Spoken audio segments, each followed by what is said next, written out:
Okay, so today we are going to do some applications with multiplication. That's the title of your lesson. So they're real world problems that involve multiplication.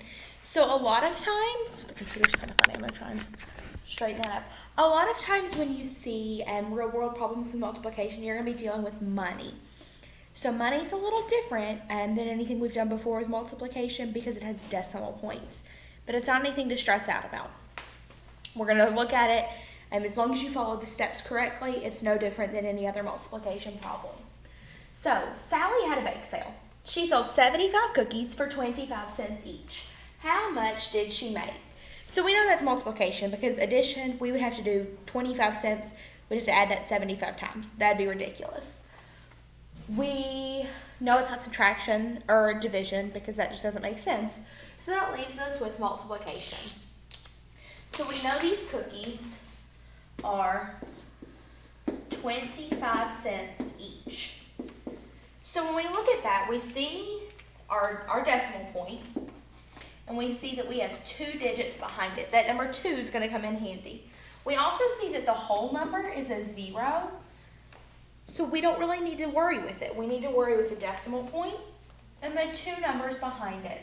We know she sold 75 cookies, and she sold them for 25 cents each.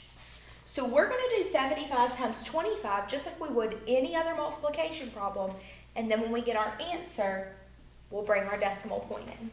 So I know 5 times 5 is 25.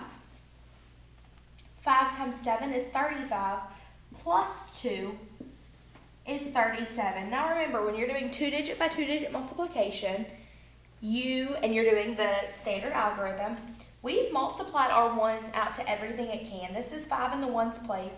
I can't multiply it to anything. So when I exit that out because I'm done with it, I have to drop down and put a 0 in because now I'm multiplying by the tens. There is nothing in this world that I can multiply tens by, no whole number, to give me something in the 1's place.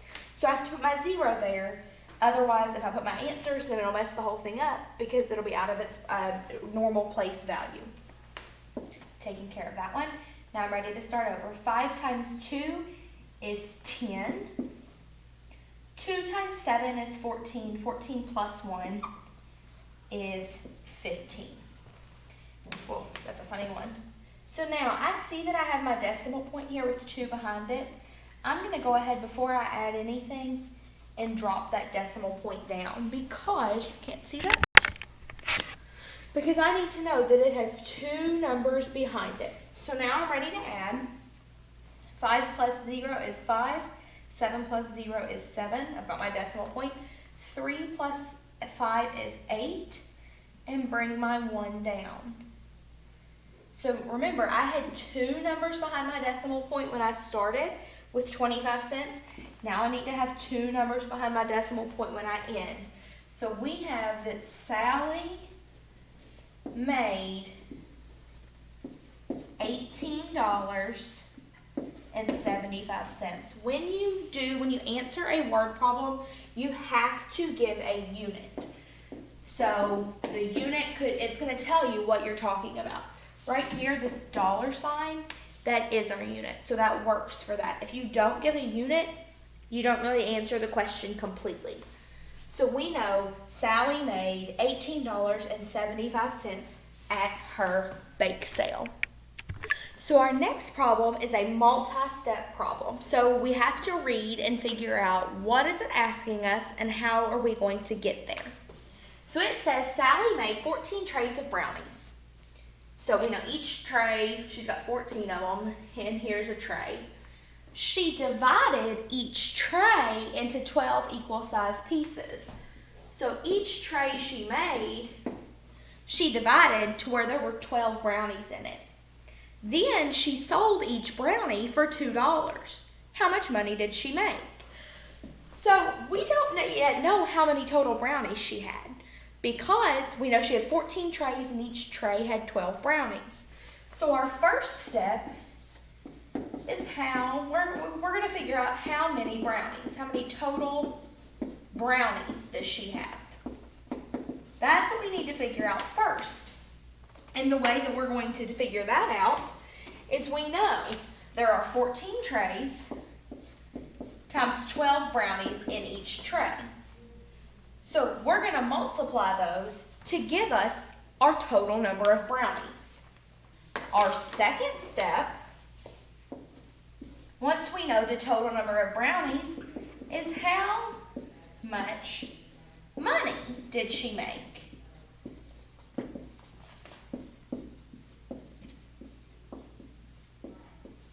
And to find that, we know she sold each brownie for $2. So we're going to take whatever number we put in this blank up here that we find, and we're going to multiply it by 2, because she sold them for $2. And that's going to tell us how much money she made. So this is a 2-step problem. The first thing we need to do is 14 times 12. We did the last one standard algorithm, so we're going to do this one area model. We know that 14 and 12 are both 2-digit numbers, so we're going to have a 2 by 2 box. If we take 14, remember when you do area model, you break it down by place value. The 1 in the 14 is really a 10 because it's in the tens place. The 4 is in the ones place, so it represents 4.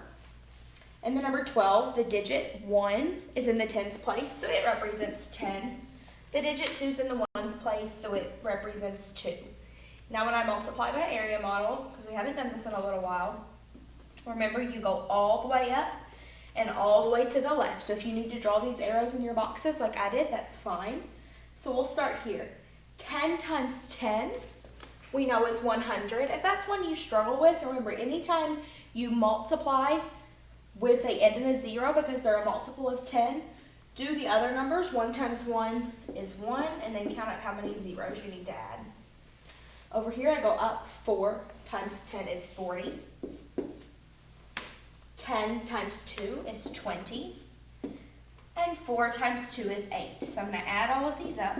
100 plus 40 plus 20 plus 8. 0 plus 0 plus 0 plus 8 is 8. 0 plus 4 plus 2 is 6. Bring down my 1. So we have figured out that Sally made 168 brownies. So we have taken care of step 1. Now we're ready to go to step 2. How much money did she make? Well, we know we need to take the total number of brownies she made, which we just found out is 168. We need to multiply that by 2 because she sold each brownie for $2, and that'll give us the number for how much money. So we have 168 times 2. We'll do this one standard algorithm. 2 times 8 is 16. 2 times 6 is 12, plus the 1 we had to carry is 13. 2 times 1 is 2, plus 1 is 3. So we just figured out that Sally made $336. Now for word problems, you're going to want to write your answer in a sentence to explain what this number means. What does 336 mean? Sally made $336. None of that multiplication was hard. Remember, the hardest part of word problems is always going to be figuring out what they are asking you to do and how you're going to solve it.